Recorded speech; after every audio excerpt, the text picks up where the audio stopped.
ഉലകത്തിലൊരു ദൈവമുണ്ട്. അവൻ നിന്നെ കണ്ടതാണെങ്കിൽ അവൻ നിന്നെ മാനിക്കും. ആത്മാവിൽ അവനെ ഒന്ന് സ്തുതിക്കാൻ കഴിയുമോ? അവൻ നിനക്ക് വേണ്ടി പ്രവർത്തിക്കും. അവൻ എന്നെ മാനിച്ച ദൈവമാ. ഓ ചൂരവാ രഹന വൈഷപ്രൗഢ ഹല്ലേലൂയ. അപ്പോൾ ഈ മകൻ കൊണ്ട് കളയാമെന്ന് തീരുമാനിച്ചു.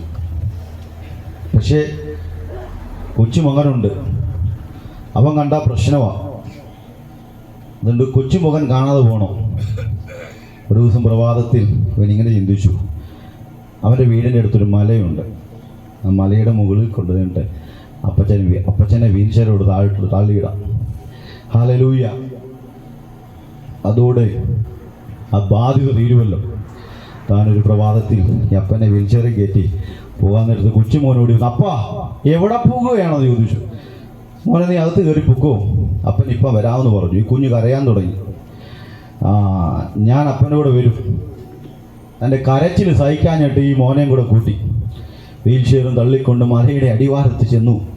എന്നിട്ട് മോനെ നീ ഇവിടെ നിന്നോ, ഞാൻ പോയിട്ട് വരാമെന്ന് പറഞ്ഞു.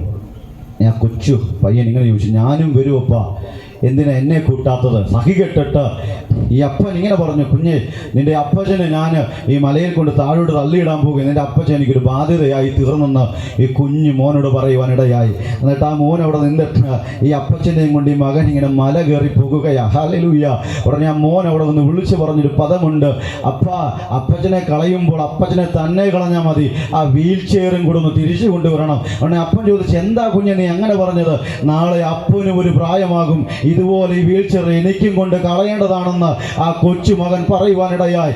ആ നിമിഷം തന്നെ ആ അപ്പൻ തൻ്റെ വീൽ ചെയർ തിരിച്ചിട്ട് തൻ്റെ വീട്ടിൽ പോയി തൻ്റെ അപ്പച്ചനെ പൊന്നുപോലെ നോക്കിയെന്നാണ് ഞാൻ കേട്ടത്. പ്രിയരെ, പറയാം പ്രിയരെ, നമ്മുടെ വീട്ടിൽ ഒരുപക്ഷെ ഒരു മാതാവ് കാണാം, ഒരു പിതാവ് കാണാം, പ്രായമുള്ളവർ കാണാം. അവരെ പൊന്നുപോലെ നോക്കേണ്ട ഉത്തരവാദിത്യം മാതാപിതാക്കൾക്കും മക്കൾക്കുമാന്നുള്ള കാര്യം പറയട്ടെ.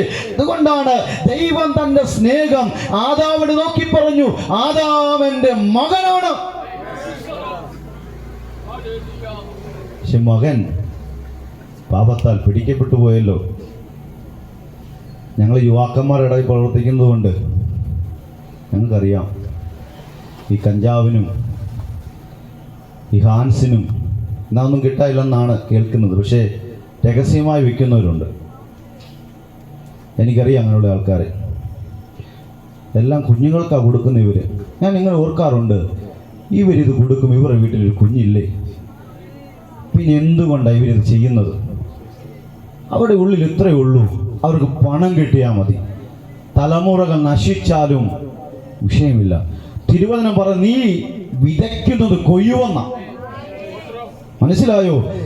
നീ പാപം ചെയ്യുമ്പോൾ നിന്റെ തലമുറയെ അല്ലെങ്കിൽ മറ്റൊരു തലമുറ നശിച്ചു പോകാൻ നീ ചിന്തിക്കുമ്പോൾ ഓർത്തുകൊള്ളാം, നീ ചിന്തിക്കുന്ന നാളെ നിനക്കും സംഭവിക്കും എന്നുള്ള കാര്യം മറക്കരുത് പ്രിയരെ.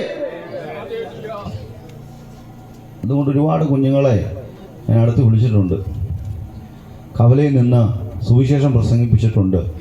വിഷ്ണു എന്ന് പറയുന്നൊരു പൈതൽ എൻ്റെ കൂടെ ഉണ്ട്. തിരുദാസന് ഒരു ദിവസം സുവിശേഷ യോഗം കഴിഞ്ഞ് അവനെ കവലയെ കൊണ്ട് പ്രസംഗിച്ചു. ആ സമയത്ത് അവൻ 21 വയസ്സേ ഉള്ളൂ. മല്ലപ്പള്ളി സ്റ്റാൻഡിൽ വന്നപ്പോൾ പോലീസ് വിളിച്ചു. ഞങ്ങൾ 3 പേരാണ്, ഹെൽമെറ്റ് ഇല്ല. ഞങ്ങളുടെ പേര് ചോദിച്ചു. ഇവൻ നടുക്കിരിക്കുക, സാറേ ഞങ്ങൾ സുവിശേഷം പ്രസംഗിക്കാൻ പോയതാണ്, പ്രാർത്ഥനയ്ക്ക് പോയതാണ്. അപ്പം ഞങ്ങളുടെ പേര് ചോദിച്ചു. എൻ്റെ പേര് നിതിൻ, പുറകിലിരിക്കുന്നവരെ ബിബിൻ, ഇവൻ്റെ പേര് ചോദിച്ചു വിഷ്ണു എന്നാണ്. അപ്പോൾ അവർക്കൊരു ഡൗട്ട് തോന്നി, കാരണം വിഷ്ണു എന്ന് പറയുന്ന ഒരുവൻ ഇവിടെ നടുക്കിരിക്കുന്നു. വെളിയിൽ നിന്ന് വരുന്ന മനുഷ്യൻ ഒരിക്കലും വിശ്വസിക്കുന്നില്ല. നിങ്ങൾക്കറിയാം. ഹല്ലേലൂയ. അവിടെ വെച്ച് അവൻ പറഞ്ഞു, യേശുവിനെ സ്വന്തം രക്ഷിതാവായി സ്വീകരിച്ചൊരു പൈതലാണ്. Hallelujah, hallelujah. ശ്രദ്ധിക്കാമോ? ആധികാരിക അതിശയം തോന്നുവാനിടയായി. അങ്ങനെ പലരെയും മാനസാന്തരത്തിന് തട്ടിലേക്ക് കൊണ്ടുവരുവാൻ ദൈവം അവൻ കുഞ്ഞുപ്രായത്തിൽ ഞങ്ങളെ ബലപ്പെടുത്തിയിട്ടുണ്ട്. കവലകളിൽ നിന്നുകൊണ്ട് യേശു ജീവിക്കുന്ന ദൈവമാണെന്ന് പറയുവാൻ ദൈവം ഞങ്ങളെ ഇടയാക്കിയിട്ടുണ്ട്. ഇന്ന് അവരെല്ലാം വിദേശ രാജ്യങ്ങളിൽ ദൈവനാമത്തോട് പ്രയോജനപ്പെട്ടുകൊണ്ടിരിക്കുകയാണ്. പ്രിയരെ, ആരെങ്കിലും ഞങ്ങൾ ഈ സപ്തപരിധിക്കുള്ളിൽ മദ്യത്തിനോ മയക്കുമരുന്നിനോ മറ്റു പുകയിലെ ഉൽപ്പന്നങ്ങൾക്കോ അടിമയാക്കി കഴിയുന്നുണ്ടെങ്കിൽ സഹോദരങ്ങളെ, എനിക്ക് നിങ്ങളോട് വിളിച്ചു പറയുന്നുണ്ട്, ഇതൊന്നും ഇതൊന്നും നിങ്ങൾ രക്ഷിക്കത്തില്ല, ഇതൊന്നും നിങ്ങൾക്ക് ശാശ്വതമായി പരിഹാരം നൽകത്തില്ല. യഥാർത്ഥ പരിഹാരം ഞങ്ങൾ പ്രസംഗിക്കുന്ന വാഴ്ത്തപ്പെട്ടവനായ യേശുക്രിസ്തു മാത്രമാണ്. അവൻ മാത്രമാണ് യഥാർത്ഥ പരിഹാരകൻ എന്ന് വിളിച്ചു പറയുന്നത്. ഞങ്ങൾക്ക് അഭിമാനം മാത്രമേ ഉള്ളൂ. അഭിമാനത്തോടെ ഞങ്ങൾ വിളിച്ചു പറയാം, യേശുവിലല്ലാതെ ഒരു രക്ഷ ഉലകത്തിൽ മറ്റൊന്നിനുമില്ല. Hallelujah, hallelujah. കരമുയർത്താമോ? ഞങ്ങളുടെ കൂടെയുള്ളവർ ഇന്ന് ദൈവദാസന്മാരായിട്ടുണ്ട്. ഒരുപാടടുത്ത് സഞ്ചരിക്കും. ഞാൻ അടുത്ത വെള്ളിയാഴ്ച തിരിച്ചു പോവാം. ദൈവങ്ങളെല്ലാം ഞങ്ങൾക്ക് വേണ്ടി പ്രാർത്ഥിക്കണം. അവിടെയും സുവിശേഷ വേലയ്ക്ക് വേണ്ടി ഓടുവാൻ ദൈവം ഞങ്ങളെ സഹായിച്ചുകൊണ്ടിരിക്കുന്നു. അപ്പോൾ മകൻ ദൈവം പറഞ്ഞു, പക്ഷെ അവൻ എന്ത് ചെയ്തു? പാപത്താൽ പിടിക്കപ്പെട്ടപ്പോൾ ദൈവം മറ്റൊരു മകനെ ഉലകത്തിൽ അവതരിപ്പിക്കുവാനിടയായി. ഹല്ലേലൂയ. ദൈവം ആദ്യം അവതരിപ്പിച്ച മകൻ പാപത്തിൻ്റെ തട്ടിലേക്ക് വീണുപോയപ്പോൾ മറ്റൊരു കൂട്ടത്തെ നോക്കിക്കൊണ്ട് ദൈവം മകനെന്ന് വിളിച്ചു. പുറപ്പാട് പുസ്തകം 4:22 ഒന്ന് വായിച്ചാട്ടെ.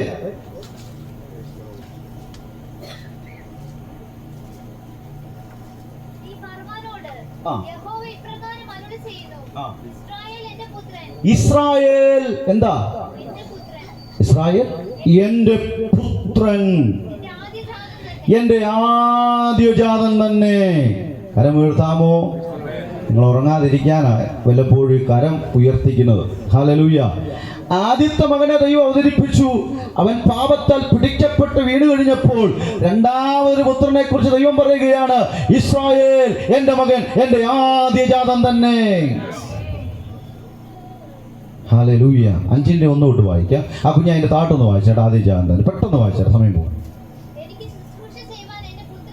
കണ്ടോ, ഈ മകനെ കുറിച്ചുള്ള ദൈവത്തിന്റെ ആഗ്രഹം എന്തായിരുന്നു?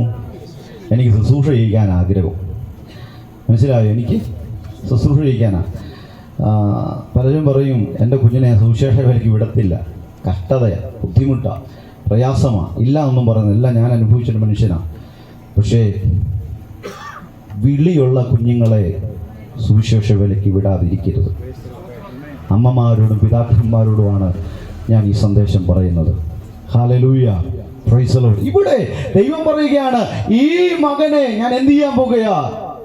എന്നെ ആരാധിക്കുവാൻ, എന്നെ സ്തുതിക്കുവാൻ ഞാൻ വിളിച്ചിരിക്കുന്നു. 5:1 തൊട്ട് വായിച്ചാട്ടെ മോളെ.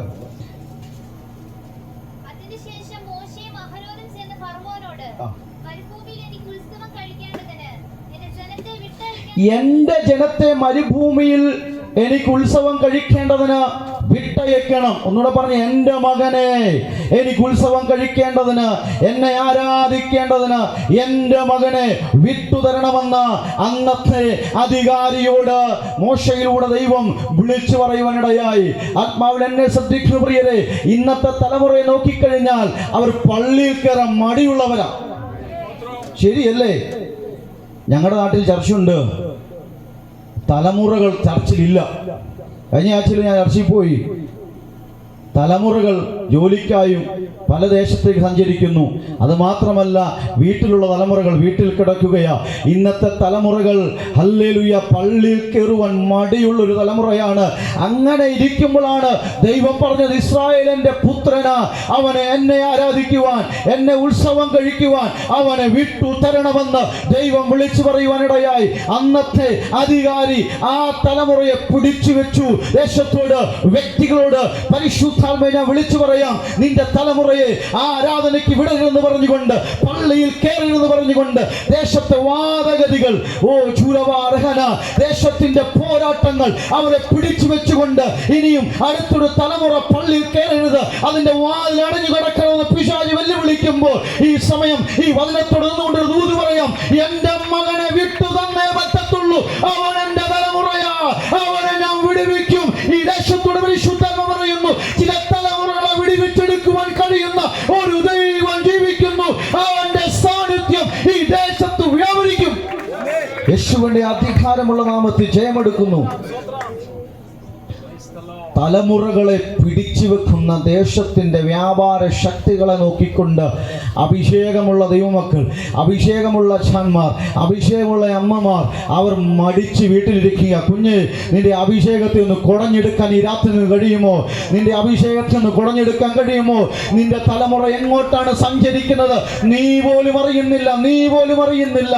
ആരോട് പരിശുദ്ധാത്മ വിളിച്ചു പറയുന്നു, ആരോടൊക്കെ പറയുന്നു. നിന്റെ അഭിഷേകത്തെ ഒന്ന് കുടഞ്ഞെടുക്കുവാൻ തയ്യാറാണെങ്കിൽ നിന്റെ തലമുറയെ വിടുവിക്കുവാൻ കഴിയുന്ന ഒരു ദൈവം നിന്റെ അഭിഷേകത്തിനകത്ത് വ്യാപരിക്കുന്ന ദൈവമാണെന്ന് പരിശുദ്ധാത്മ മണ്ഡലത്തിൽ ഞാൻ വിളിച്ചു പറഞ്ഞാൽ ഈ ദേശത്ത് ഭവനങ്ങളിൽ, വഴിയോരങ്ങളിൽ, റൂമിനകത്തിരിക്കുന്ന മാതാപിതാക്കളെ നിനക്ക് വേണ്ടി ദൈവാത്മ വിളിച്ചു പറയുന്നു. നിന്റെ തലമുറയ്ക്ക് വേണ്ടി നിന്റെ അഭിഷേകത്തെ ഒന്ന് കൊട്ടി കുടഞ്ഞെടുക്കുവാൻ ഈ രാത്രി നിനക്ക് കഴിയുമോ?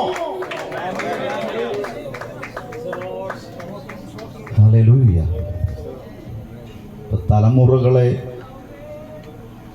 പിടിച്ചു വെച്ചിരിക്കുന്ന ഒരു വ്യാപാരം. ദൈവം പറഞ്ഞു എൻ്റെ മകനെ വിട്ടു തന്നേ പറ്റത്തുള്ളൂ. പക്ഷേ ആ ഭരണാധികാരി എന്താ പറയുന്നത്? അതാണ്ട് വായിച്ചാട്ടെ കുഞ്ഞെ.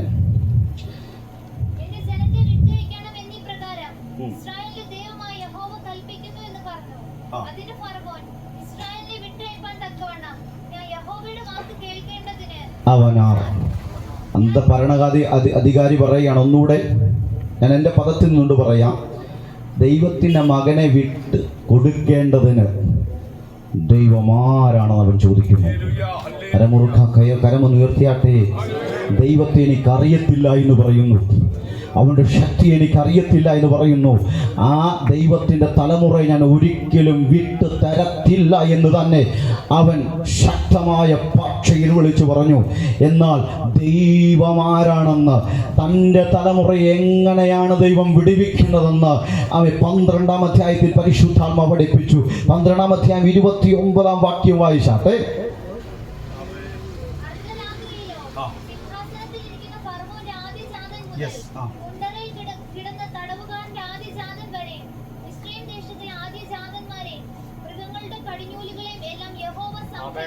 മതി മോളെ, 31-ാം വാക്യം എല്ലാവരും ഈ വാക്യം കേൾക്കണം. അപ്പോൾ അവൻ, ഇനി നോക്കിയാട്ടെ, ഇസ്രായേൽ എന്ന മകനെ വിട്ടുതരത്തില്ല എന്ന് പറഞ്ഞവൻ, ആ ദൈവത്തെ അറിയത്തില്ല എന്ന് പറഞ്ഞവൻ, തന്റെ മകനെ വിട്ടുതരത്തില്ല എന്ന് പറഞ്ഞവൻ അർദ്ധരാത്രിയിൽ മോശെ വിളിച്ചു.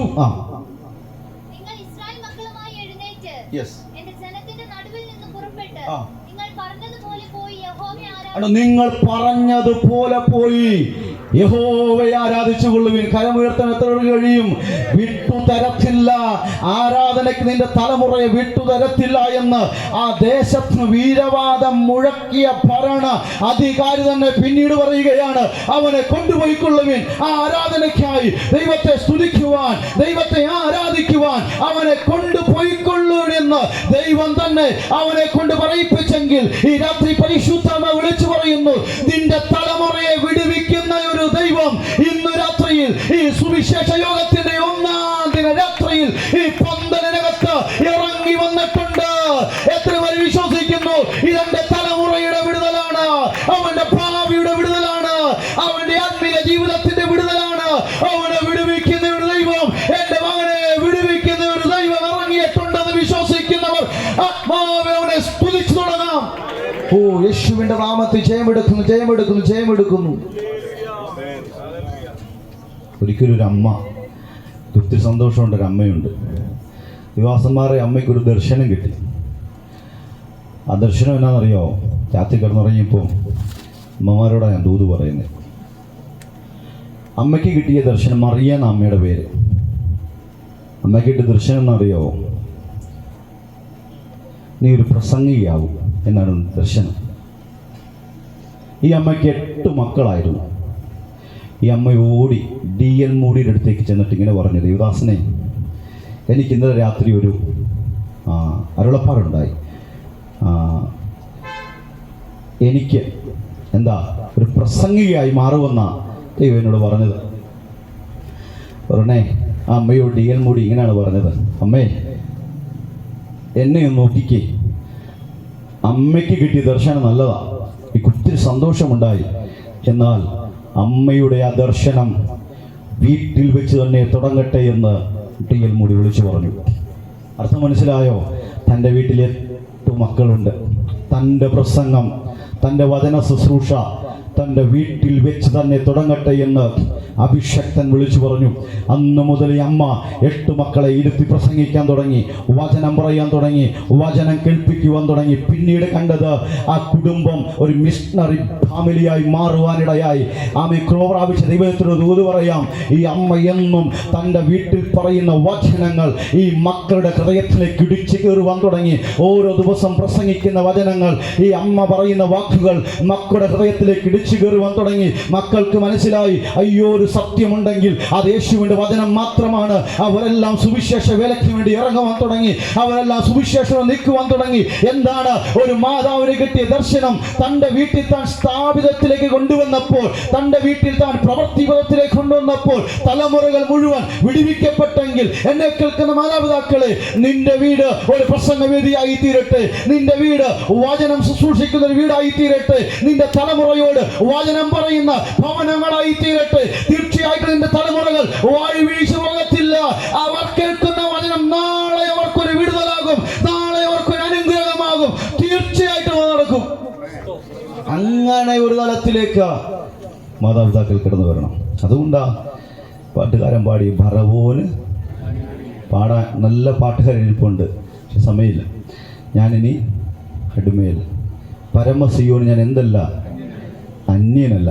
കാരണം എൻ്റെ തലമുറയെ വിടിവിച്ചൊരു ദൈവം ഫറവോൻ്റെ മണ്ണിലേക്ക് ഇറങ്ങി വന്ന് അവൻ എൻ്റെ തലമുറയെ പുറത്തെടുത്തപ്പോൾ ഫറവോൻ പറഞ്ഞു, കുഞ്ഞേ, നിന്റെ മകനെ ദൈവം പേരിട്ട് വിളിച്ച മകനെ കൊണ്ടുപോയിക്കൊള്ളുവിൻ. ഭക്തൻ പാടി, അവന് ഞാനിനി അടിമയല്ല, പരമസിയോന് ഞാൻ അന്യനല്ല.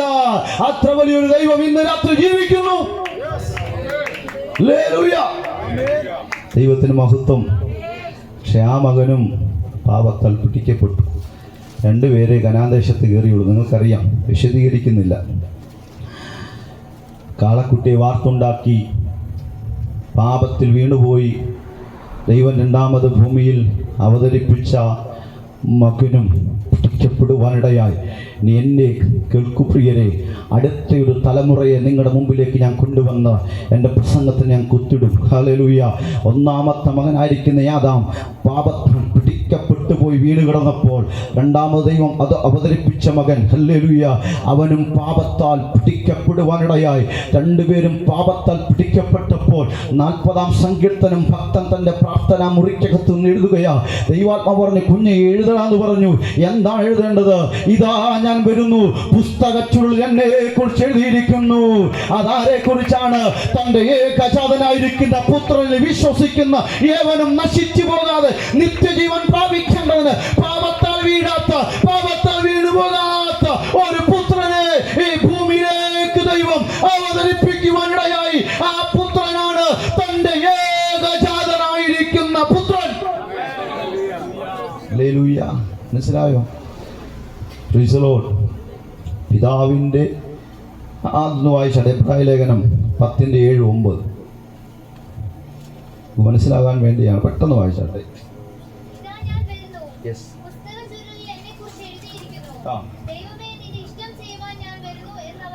ദൈവമേ, നിന്റെ ഇഷ്ടം ചെയ്യുവാൻ ഞാൻ വരുന്നു. നോക്കൂ പ്രിയരെ, ദൈവം 3ാമത് പറഞ്ഞ ഏകജാതനെ കുറിച്ച് പറയുകയാ. ദൈവത്തിന്റെ ഇഷ്ടം ചെയ്യുവാൻ ഈ ഭൂമിയിലേക്ക് ഒരു മകൻ ഇറങ്ങി വരികയാ. ആ മകൻ ഇറങ്ങി വരുമ്പോൾ 2 മക്കൾ പരാജയപ്പെട്ട മണ്ണിലേക്ക് ദൈവത്തിന്റെ ഇഷ്ടം ചെയ്യുവാൻ ഒരു മകൻ വിൺമഹിമകളെ വെടിഞ്ഞുകൊണ്ട് ഈ താണ ഭൂമിയിലേക്ക് പാപമൊഴികെ സകലത്തിനും പരീക്ഷിക്കപ്പെട്ട ഈ സമയം ഞങ്ങൾ ഉയർത്തിക്കാട്ടുന്ന ഈ ദേശത്തോട് വിളിച്ചു പറയുന്ന നാസനായിരിക്കുന്ന യേശു കർത്താവിന്റെ തിരുപ്പിറവി ഭൂമിയിലാകാനായി. അപ്പോൾ ദൂതന്മാർ പാടി, അത്യുന്നത ദൈവത്തിന് മഹത്വം, ഭൂമിയിൽ ദൈവപ്രസാദമുള്ള മനുഷ്യർക്ക് സമാധാനം എന്ന് പറഞ്ഞു. പുത്രന്റെ അവതാരത്തിൽ തന്നെ സമാധാനം ശുശ്രൂഷിച്ച ദൂതന്മാരെ വിശുദ്ധ ബൈബിൾ വ്യക്തമായി വിളിച്ചു പറയുന്നു. ആ പുത്രൻ വന്നുകൊണ്ടാണ് നിങ്ങൾ ഓരോരുത്തരോട് ഇരിക്കുന്നത്. ശരിയല്ലേ? ആ പുത്രൻ നിങ്ങളിൽ വന്നത് കൊണ്ടാണ് നിങ്ങൾ ഓരോരുത്തരും ഇവിടെ ഇരിക്കുന്നുള്ള കാര്യം മറന്നു പോകരുത്. ഹല്ലേലൂയ. മത്തായി സുവിശേഷം ഹല്ലേലൂയ 3-ാം അധ്യായം 17-ാം വാക്യം കൂടെ പെട്ടെന്നൊന്ന് വായിച്ചാട്ടെ. എല്ലാവരും ശ്രദ്ധിച്ചു കേൾക്കണം, സമയം പര്യവസാനിക്കുകയാണ്. ഹല്ലേലൂയ 3:17. ഇവൻ എൻ്റെ പ്രിയപുത്രൻ, ഇവനിൽ ഞാൻ എന്ത് ചെയ്തിരിക്കുക? പ്രസാദിച്ചിരിക്കുകയാ. ഇനി നോക്കൂ പ്രിയരെ, ആദാമന്റെ മകനാണ് ശരിയാ, ഇസ്രായേലിന്റെ ആദിജാതനാണ് ശരിയാ. എന്നാൽ യോർദാനിൽ സ്നാനം കഴിച്ച യേശു കർത്താവ് കരയിലേക്ക് കയറിയപ്പോൾ സ്വർഗം തുറന്നിട്ട് പറയുകയാ, ഇവൻ എൻ്റെ പ്രിയ പുത്രനാണ്. 2 പുത്രന്മാർ പട്ടി കിടന്നിടത്ത് ഒരു പ്രിയ പുത്രന് വേണ്ടി സ്വർഗം തുറന്ന് ദൈവത്തിന്റെ സാന്നിധ്യം ഇറങ്ങി വരുവാനിടയായി. ഇന്ന് രാത്രി പരിശുദ്ധാത്മാവ് വിളിച്ചു പറയുന്നു, നിന്റെ തലമുറയെ വിടുവിക്കുവാൻ, നിന്റെ വിഷയത്തിന് മറുപടിയാകുവാൻ സ്വർഗം തുറക്കുന്ന ഒരു രാത്രിയായി പരിശുദ്ധാത്മാവ് മാറ്റുകയാ. എത്ര ജയമെടുക്കുന്നു യേശു കർത്താവ്. ഞാൻ സന്ദേശം പര്യവസാനിപ്പിക്കുക. എല്ലാവരും നോക്കിയാട്ടെ, യോർദാന്റെ വെള്ളത്തിൽ യോഹന്നാൻ നിൽക്കുകയാണ്. ഒന്ന് ദൂരേക്ക് നോക്കിയാട്ടെ, തൻ്റെ കാലുകൾ മെല്ലെ ചലിപ്പിച്ചുകൊണ്ട് യോർദാന്റെ മണലാരുണ്യങ്ങളിലൂടെ സർവശക്തനായ ദൈവം ഭൂമിയിൽ അവതരിപ്പിച്ച പ്രിയപുത്രൻ തൻ്റെ കാലുകൾ അമർത്തി ചവിട്ടി യോർദാൻ എന്ന ആ നദിയുടെ അടുത്ത് വരികയാണ്. ആ നദിയുടെ അടുത്ത് വരുമ്പോൾ ആദാം എന്ന് പറഞ്ഞ മനുഷ്യൻ അല്ലെങ്കിൽ മകൻ വീണുപോയതാ. ആ നദിയുടെ അടുത്ത് വരുമ്പോൾ ഇസ്രായേൽ എന്ന് പറഞ്ഞ എൻ്റെ മകൻ വീണുപോയതാ. ആ സ്ഥാനത്ത് ആ മണലാരുണ്യങ്ങളിൽ കാലുകൾ മെല്ലെ ചലിപ്പിച്ചുകൊണ്ട് ആ യോർദാനിലേക്ക് അവൻ ഇറങ്ങുവാനിടയായി. യോർദാൻ വെള്ളത്തിൽ അവൻ സ്നാനം കഴിച്ചിട്ട് ആ യോർദാൻ വിട്ടവൻ കയറിയപ്പോൾ സ്വർഗം തുറക്കുവാനിടയായി. ഇനിയൊരു ദൂത് ഞാൻ പറയാം. ബൈബിൾ കോളേജിൽ എൻ്റെ 16-ാമത്തെ വയസ്സിൽ എൻ്റെ പ്രാർത്ഥനാ മുറിയിലിരിക്കുമ്പോൾ ദൈവം തന്ന ദൂത എൻ്റെ സാറിനോട് ഇങ്ങനെ പറഞ്ഞു, കുഞ്ഞ് കൺവെൻഷൻ പ്രസംഗർ പറയുന്ന ദൂതാണ് നീ വിളിച്ചു പറയുന്നത്. നിനക്കൊരു ആലോചന ഞാൻ പറയാം. വിവിധ വേദികൾ ദൈവം നിർത്തുമെന്ന് പറഞ്ഞു. ഇന്ന് പല വേദികൾ നിർത്തിയിട്ടുണ്ട് പ്രിയരെ. ആത്മാവിൽ ആ ദൂത് ഈ അടൂരിൽ ഞാൻ വിളിച്ചു പറയാം. യോർദാന്റെ ആ വന്നൊഴുക്കിന്റെ കരയിൽ യേശു നിന്നില്ല. ആ ഒഴുക്കിനകത്തുനിന്ന് യേശു ഒന്ന് കയറുവാനിടയായി. യേശു കയറിയപ്പോൾ സ്വർഗം തുറന്നു പ്രിയരെ.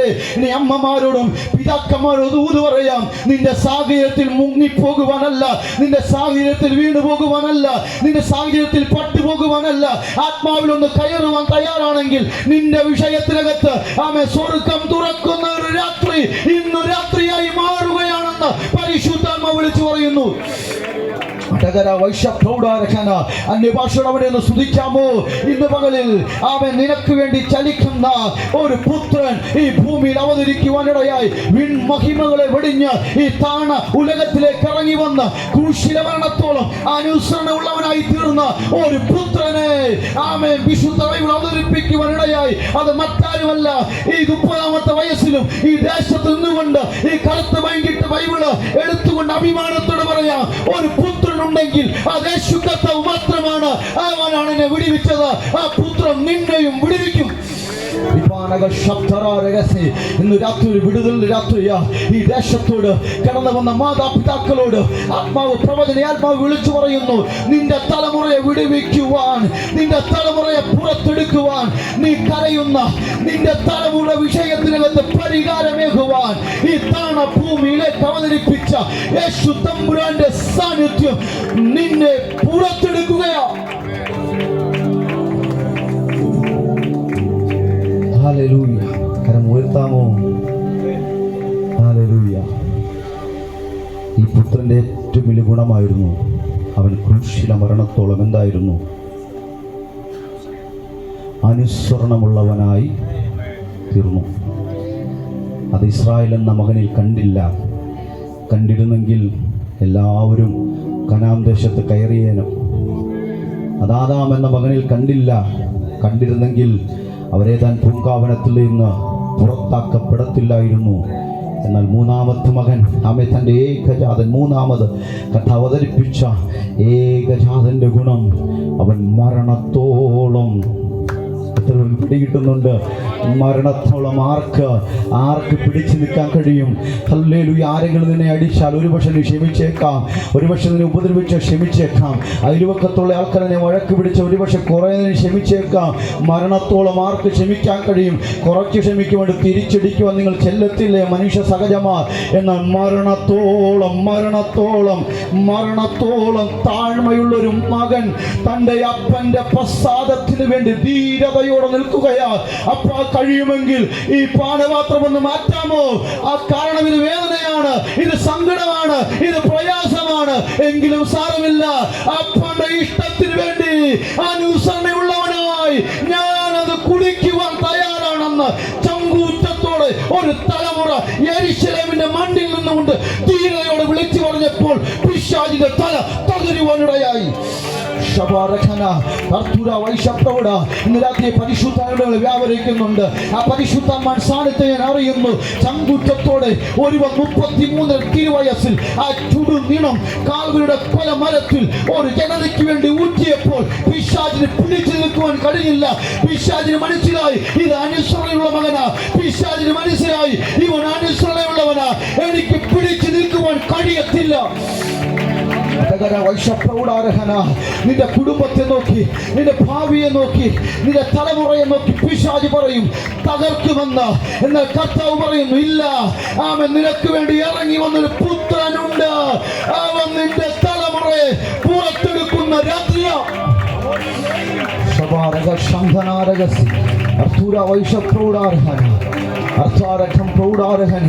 ആത്മാവിശ്വസിച്ചാട്ടെ. ചില തലമുറകൾ വിടിപ്പിക്കപ്പെടുന്ന രാത്രിയാ. എനിക്കറിയാം തിരിപ്പുണ്ട്. ഇത്രയും തൊണ്ട കീറി ഈ ചെറുപ്രായത്തിൽ പ്രിയരെ ഈ സുവിശേഷം എടുത്തുകൊണ്ട് കട്ടളയുണ്ടായിരുന്നു. എന്നാൽ ഇന്ന് ഞങ്ങൾ സൗദി അറേബ്യയിലാണ്. അവിടെ ഞങ്ങൾക്ക് വാഹനമുണ്ട്, അവിടെ നല്ല വീടുണ്ട്. ഒരുപാട് മാനിക്കുവാനിടയായി.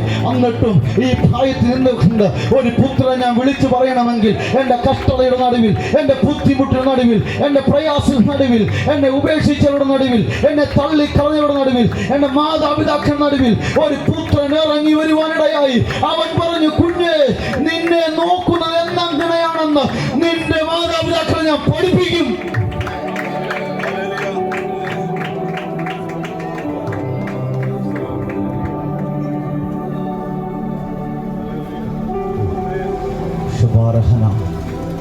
പ്രിയരെ, സാമ്പാർഷൻ്റെ പുതിയ വീട്ടിൽ വന്നതാ.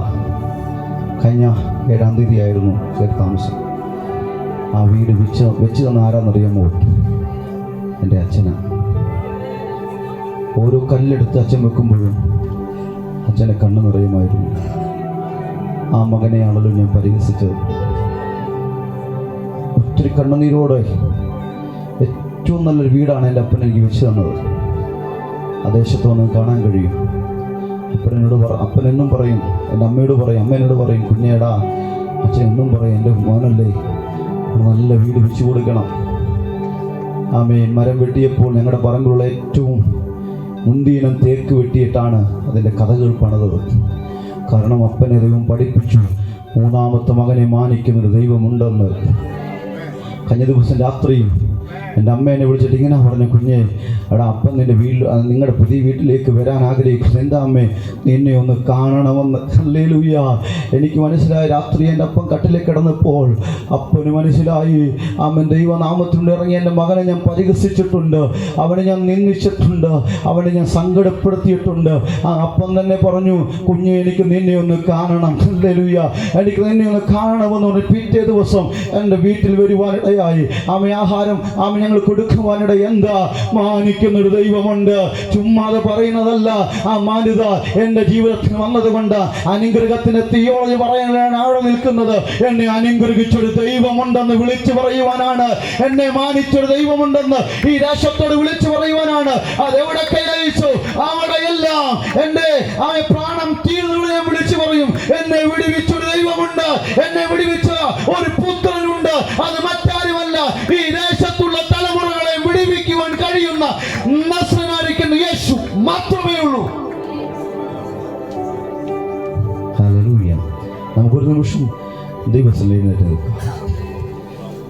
മുമ്പോട്ട് വരുമ്പോൾ ഫറവോന് ഞാൻ അടിമയില്ല എന്ന് പറയുന്ന പാട്ട് നമ്മൾ ചേർന്ന് പാടി ദൈവത്തെ ആരാധിക്കാൻ വേണ്ടി പോകുകയാണ്. നമ്മളത് ചേർന്ന് പാടുമ്പോൾ പ്രിയരെ, ഹല്ലേലൂയ, നിങ്ങളുടെ തലമുറകളെ മാനിച്ചു ദൈവമുണ്ടെന്ന് തിരിച്ചറിയണം. ആമേൻ. ഒരു മകൻ ഈ ഭൂമിയിലേക്ക് ഇറങ്ങി വന്നെന്ന് അവൻ തിരിച്ചറിയുന്നവർ കരങ്ങളെ ഒന്ന് ചേർത്തടിച്ചാട്ടെ. ഓ ചൂരപാരഹന വൈഷപ്തൗടാരഹന. നമ്മൾ ശക്തിയോടത് പാടുമ്പോൾ ഇന്ന് പറഞ്ഞ മെസ്സേജുകൾ നിങ്ങൾക്ക് വിടുതലായെങ്കിൽ ശക്തിയോടെ നിങ്ങൾ ദൈവത്തെ സ്തുതിക്കണം. ആമേ. ഇന്ന് പറഞ്ഞ മെസ്സേജ് നിങ്ങൾ തിരിച്ചറിയുവാൻ തയ്യാറാണെങ്കിൽ ആമേ ആത്മാവ് ദൈവത്തെ സ്തുതിക്കണം. കരമടിച്ചാട്ടെ. നമ്മൾ ശക്തിയോടെ പാടി ദൈവത്തെ സ്തുതിക്കുവാൻ പോകുകയാണ്. ഓ ചൂരപാരക ശബ്ദന അടകാരഖന. എന്നെ വിടിവെച്ചൊരു ദൈവം നിങ്ങളെ വിടിവെക്കുവാൻ ശക്തന. നമ്മൾ ആർക്കും അടിമയല്ല പ്രിയരെ, നമ്മൾ ആർക്കും അടിമയല്ല. ശക്തിയോടെ ചേർന്ന്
സകലവും കേറുപോയി സംഹാര